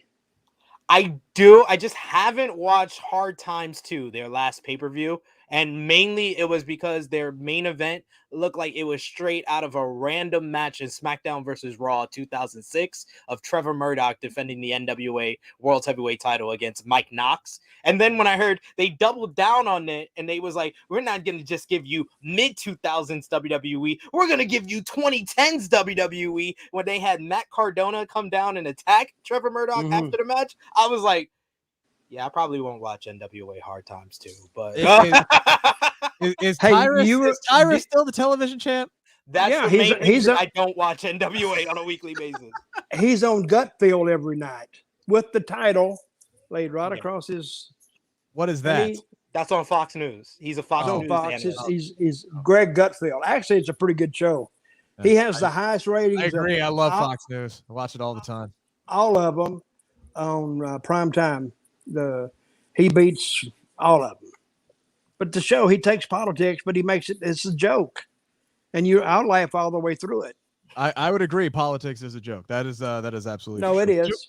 Do we care enough to talk about this main event tonight over who is the best tag team in WWE? No, I was going to ask Sid something.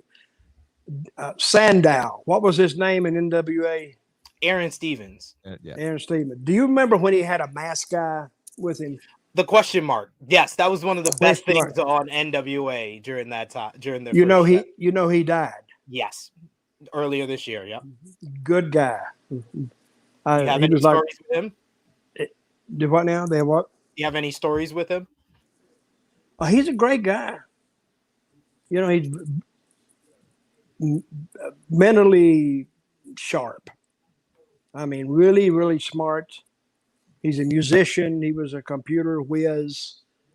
I mean, he told me one time he was autistic but the earliest degree of it, not much. But he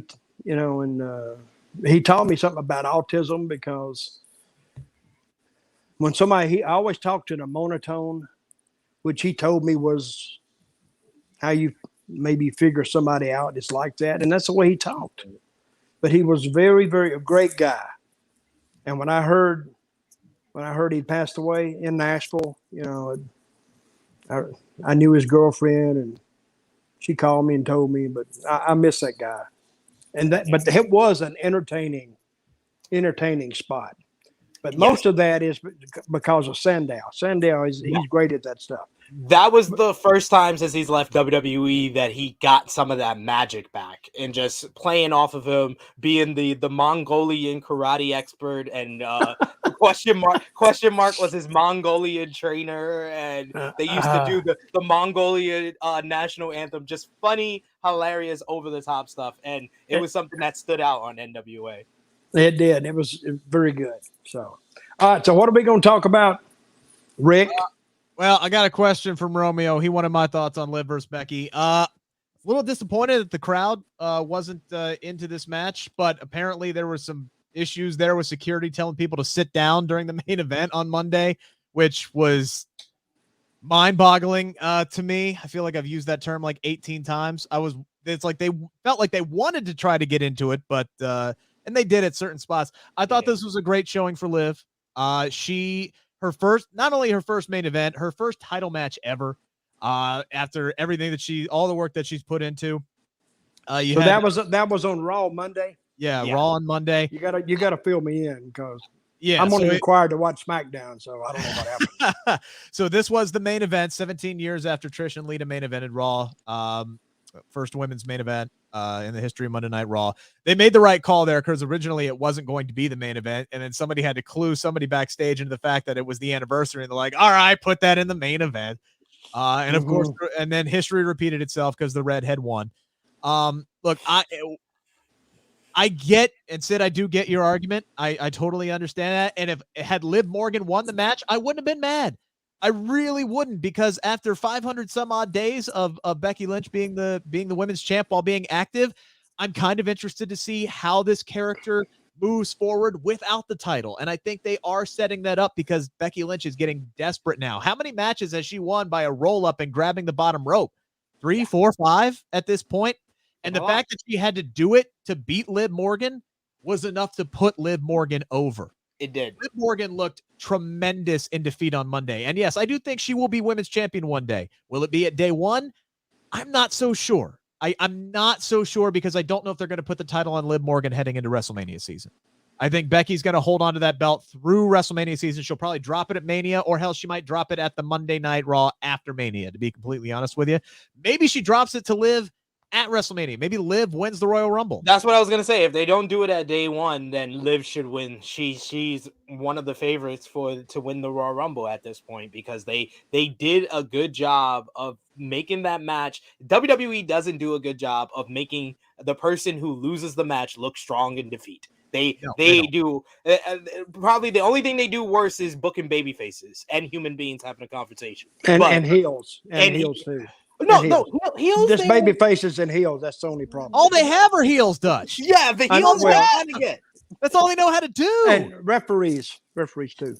So and announcers. And I do understand people's concern with Liv Morgan losing. They wanted her to win because they don't trust WWE to circle back and give Liv another opportunity. And they may trust WWE more if you didn't badmouth them every chance you got, Rick. I look at things objectively, analyze, and offer constructive criticism. And sometimes I get really mad when I do it. But it's all out of respect, and it's just who I am because I'm an overly emotional guy. I wear my heart on my sleeve, Dutch. You know that. But I do understand. I do understand those concerns, and I share them. Because Liv Morgan should have been a women's champion by now. Definitely should have been a tag team champion by now. But how long has she been there? 5 years, 6 years. So they basically warehoused her. She has been a creative yo-yo. They start something with her and then they pull her back. They start something else with her and then they pull her back. They start something else with her and then they pull her back. They give her a lesbian angle and then they pull her back. Like this. That's why I wanted the title change to just happen. Just happen now. Do it. Yeah, just do it. When you have someone that you've built, WWE waiting a few months and then pulling the trigger is not something that they regularly do. So what they regularly do is just pull the trigger randomly out of nowhere on a night of Raw, big surprise, big moment, have them have a big moment, and they never know how to follow up after that, but they know how to book that moment. So I wanted that moment. I don't have faith in them to go back to it at WrestleMania. So that's why I said day one probably is the time they should make the change because of that match that they had on Monday. But if they don't do it at day one, Liv don't win the Royal Rumble, I'm washing my hands of this. I'm not investing in this, because if you invest in it anymore, you're going to be upset. I mean, because we still have to circle back to Bianca. I mean, there's been no payback to the SummerSlam. I am totally baffled by each and every one of you that think they're going to circle back to Bianca. I'm legitimately baffled. I didn't say I think they would. I said they still need to. Big difference. But does WWE think they still need to? No, they already forgot about that. And that's part of the problem is why I think Becky Lynch. So wait a minute, Bianca is lost right now? She's in a feud with Doudrop. Which, by the way, they trademarked Piper Niven again, so I think that they're going to finally switch her back. Because thank God for that. Just throwing that out there. But yeah, so she's feuding with Doudrop right now, which is okay. It's fine. She's been in the main event scene for an entire year. At least they're doing a secondary women's storyline on Raw. So I'm cool with that. I'm fine with that. Bianca will be back in a main event title scene at some point next year. I guarantee that. She's one of the biggest stars they got. They did a nice job of teasing the payoff to that angle on Monday as well, which the payoff is Bianca hitting the KOD on Doudrop, and they teased that very well on Monday. So Bianca went to Raw along with Becky. Yes. And they just canned the whole angle. Well, Becky beat her several times, but she cheated pretty much every damn time. Every time. In fact, I think Becky has cheated to win all of her matches except for when she beat Bianca in 26 seconds. Yep. Which was almost cheating because she sucker punched her, but at the same time, you beat your strongest woman at the time in Bianca Belair in 26 seconds, and now she has to cheat to beat Liv Morgan. I know you're putting Liv Morgan over, but it's like, I think the story they're trying to tell with Becky is she's desperate to hang on to the title. She will do anything to hang on to the title, to hang on to her top spot. And I honestly can't wait to see what happens when she loses it for a couple of reasons. I want to see that character work. And two, Becky Lynch is so damn big now, you know she's going to have secondary feuds when she's not in the title picture. Yeah. So that's only going to help other women on the roster at the same time. So Becky, honestly, is more valuable to the women's division without the championship than she is with the championship. But as a Becky Lynch homer, I'm never going to complain when she wins. No, of course. They've kind of done a good job of making the title her identity. So whoever, I think that's why I want Liv to be the person to beat her, because one thing that Becky Lynch hasn't done yet, and y'all could try to argue me on this. I know you Becky Lynch fans love to argue when I say the truth about Becky Lynch, including you, Rick Ucchino. But Becky Lynch has not made a star. For all the things she says bad about Charlotte Flair made you, Becky.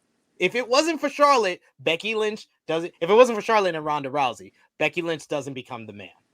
She has not transferred that star that she is now. She hasn't transferred it to anyone else. All she did was come back after giving birth to a kid and rob someone else who was getting that momentum to be the next star. Let's not act like it was Becky who came in and said, "I need to take the title off Bianca." I'm not acting like that. But I'm calling out what we were presented. That was what we were presented. Bianca Belair was built up as the next woman star for over a year, and then Becky Lynch came back in 26 seconds and stole that all away. And still 500 plus days as Raw Women's Champion, SmackDown Women's Champion, and Raw Women's Champion again. She has not put over anyone. Shayna Baszler went and ate her. Not like that, but as a vampire, and she couldn't beat her at WrestleMania. She went through the whole Raw Women's division, couldn't beat her at WrestleMania. Asuka becomes the Raw Women's Champion after that long run for Becky. How did she win it? She won the Money in the Bank, and then the next night she got given the Raw Women's title as a go away gift at Becky Lynch's baby shower. That's how they put over Asuka. Asuka and Shayna Baszler. They had no choice at that point because Becky was pregnant and couldn't compete. They did have a choice. Go with Shayna Baszler at WrestleMania. That was the choice. They should have just done it. Why do they overthink all their good decisions? I thought they were going to give Ronda Rousey the belt at 36. I really, really did. I think she wasn't. I think they had planned, especially with that finish. That same finish, I think it was Kyrie who beat Shayna that same way with the pinning her shoulders while she was in the Kirifuda clutch. Mm-hmm. That's how Shayna loses all of her matches. Is she either gets rolled up or she does something stupid. Like that's how they book her stupid. That's how they book her. And I thought the way that they booked that match at WrestleMania, because for all of Lynch's accomplishments, they don't have her win decisively ever, except over Bianca at SummerSlam. I thought they were going to continue that feud on for a couple more months and then put the belt on Shayna, and then Becky became pregnant, and they decided to just scrap whatever they were doing with Shayna. Because remember, they had Shayna in Money in the Bank, and then she was gone for months just off television. You know, we're talking about this women's division. Yeah. I know how it is with guys in the dressing room and the talking back, Imagine what it is with the girls. I mean, it could be And that goes to the writers, and that goes to the creative, because I mean, there's a lot of politicking that goes on backstage, men and women, but I think it's accented more with the females. Call me a misogynist or not, but they like to talk, and they like to politic. And if you're talking about a spot that they want, they're going to do anything to keep that spot. I don't blame them. They're making too much money. So who knows what goes into all this? I have no idea. There's obviously. So we can try to divorce ourselves from the situation, but basically that's it.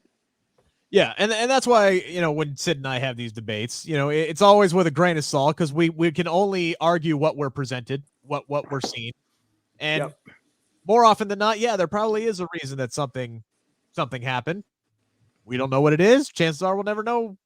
We'll never find out. But and what we don't know is where the final decision actually comes down to. It's whatever they present to Vince and convince him that this is the best way to go. Because sometimes I think he's about argued out now on a lot of things after 50 years. And you could probably run stuff by him, and this is the best way to go. And I believe, well, you believe this? Yes. Well, do it. Till it backfires, then get that son of a bitch in here. Damn you. But see, they're not the girls. You can work a good angle with them. So when was the first time they did a main event? Well, Raw Women's main Raw event? Women with the women on 2004. Raw. Okay. It's Trish and Lita. Yeah. Lita beat Trish to win the women's championship. Yeah. David Levy, Lunda Blaze, and Bertha Faye may have been the last match, but it wasn't the main event. It didn't close the show on the October 1995, not 1985 edition of Raw. I trust Sid. He's the wrestling encyclopedia on the show. We actually been rewatching the Monday Night Wars, so I remember that episode very well. So who was the first to main event Raw women? Trish Stratus and Lita.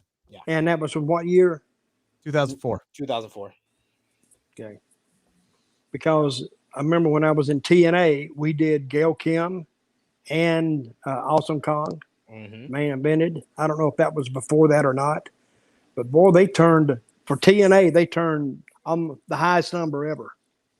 Yeah, I just interviewed Mickie James this week, and I was telling her like that NWA Empower. They had a moment with Gail Kim and Awesome Kong, and I was just like, that was just like women's wrestling throughout my whole lifetime, and that was like I think that was around like 2007, 2008. You guys did that in TNA. That was like the only place to watch women's wrestling on American television at that time. Yeah, that was good. We could put Sting and Angle out there, and they would do a 2.5 rating. So we put Kong and Gail Kim together, and they did a 3.4. They did a 3.4. If they did a 3.5, that could be considered a 4 almost. But they beat Sting and Angle. So not to gloss over that. But just to bring things back full circle here and close out the show on something that happened tonight. Why the hell did FTR jump Sting? And I was wondering that too. Because they're next week on the Wednesday show, right? Probably. Pretty much. It's a total. No. They're going to Greensboro. And Tully Blanchard is saying one more time, Sting. You know what? Tully, I hate to tell you, most of the people at the Greensboro Coliseum back in those days, most of them are dead by now. He cut out again. We lost him again, ladies and gentlemen. Hell. What is going on?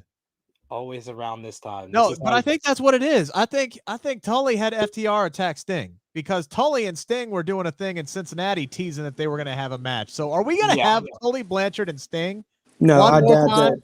I don't think Sting can't hardly do it. I don't think Tully can either. Oh, they might, but it would be horrible. What about a triple threat involving Dutch Mantell? Can we get that? Well, you can forget that. Dutch, what would it? I what could. would it I take to couldn't get you even. back I in the wouldn't ring? even. I wouldn't do what? What would it take to get you in a ring? Pair of handcuffs and leg irons and throw me in there. You get me that way. Oh man. If you said, well, Dutch, if you don't have a match, we're going to kill you. I said, well, I guess you just got to kill me. Because Wait, you could just lay down. You could just do the finger poke of doom. Just hit her with that. You got one. Well, I could do that now. Card. Well, it's their definition of a match. I would have something, but it couldn't be called a match. That would give it all a bad name. When you get in that ring and you bump around, and after so many, it's tough. I mean, I couldn't even do it now. Dude, I took one bump. I'd just stay down. I did it for a year and I got back problems now. Like seriously, it ain't no joke. That's what happens when you do it when you're a dad. Yeah, and David Levy, the main event was the Shawn Michaels promo. It was the first time he spoke after he got jumped by the army guys in Syracuse. That was the main event, David Levy. You can't just make the match the main event. What closed the show? It was Jim Ross having a sit down interview with Shawn Michaels, like, hey man, I heard you hit on some girl and got jumped by some army guys, and that's why you lost the Intercontinental title. That was the main event. Come on. Jason, come back next week and we'll do this question. I appreciate the super chat, but we have been on the air for an hour and 45, and I'm gonna. You've been on the air for an hour 35. Me and Sid just listened to you. Oh, right, okay. Sid. This guy. Yep, him. Oh yeah, he's pointing. He's pointing to you. Yeah. The first 45 minutes, I barely talked. Yeah. Oh, Bill, look, he was interesting. So he'll be back every once in a while. I saw Kenny Bolin was in the chat earlier. He was all pissed off that there was a 4-man booth and he wasn't involved in it. Go check out Kenny's YouTube channel. I was over there on Thursday. Yeah, do that. But I still beat him, right, Sid? Yes. I even mentioned that on his YouTube channel that your episode of True Hill Heat has doubled the amount of views that his episode did. Yeah. I did 14 and he did 7. So I doubled him. Could you say that one more? You doubled Kenny Bolin? I doubled him. Tripled him. Sweet. Just so sweet. Hey, if we might as well say quadruple because, and you disagree with it, Sid. If somebody asks you, you said, oh, yeah, whatever he says. And then we just go from there. Oh, man. All right, Sid, you talked to Mickie James this week. I know you got a bunch of other stuff going on. Yes. Plug it all. Mickie James interview to promote Impact Hard to Kill coming up in January. That should be up either next week or the holiday season. I want to have some videos ready for the holiday season because I got 2-year-olds. That ain't gonna happen with me doing videos. But check out the True Hill Heat YouTube channel. We are trying to push final few weeks of 2021, hit that 2K mark. We'll go live at 11:05 a.m. Eastern time tomorrow. True Hill Heat 155 with myself, Romeo, who was in the chat, and Miss Chrissy Love. We're going to be discussing TakeOver, Jeff Hardy's release, the departures of Kyle O'Reilly and Johnny Gargano, preview for ROH Final Battle 2021, the end of an era, and more. That's what you got going on. Christmas is what I got going on. That's all I got, guys. So get your shopping done now. Yeah, because with that shipping embargo they got going on the West Coast, you might order, you may get it in July. Wait, Christmas is coming up? That's what they said. Oh, I thought that was today when we saw her debut. Oh my god. Oh my god. Man's obsessed. Oh my god, we got 2 more weeks. Absolutely obsessed. I did get to talk to Xia Li this week. It was for written assignment only, so that is up on sportskeedawrestling.com, or excuse me, just sportskeeda.com. Or you could go to my Twitter page at Rick Ucchino, and it is the pinned tweet up there, up at the top. Just a lovely young woman. I did a terrible job of accurately portraying just how much tonight meant to her. But that's a conversation I'm going to remember for a long time. She earned a fan for life out of me, so I'm hoping that this she does really, really well on SmackDown. She's already got the best damn entrance in all of the freaking company now, so she's off to a good start. So you interviewed her earlier this week? Yeah, basically, actually, from what I was told, I was her first English interview ever. What other interviews has she done? Chinese media. But like she speaks Mandarin. She speaks Chinese. There is It's no Mandarin. there is Mandarin. It's Mandarin. there is no Chinese language. It's Mandarin, and what's the other one? They got one more. I don't. Well, clearly, I don't know. I said she speaks Mandarin. You said no, she speaks Chinese. I don't, dude. I don't know. That's like you got a Mexican neighbor, and then like, what Yeah. does she speak?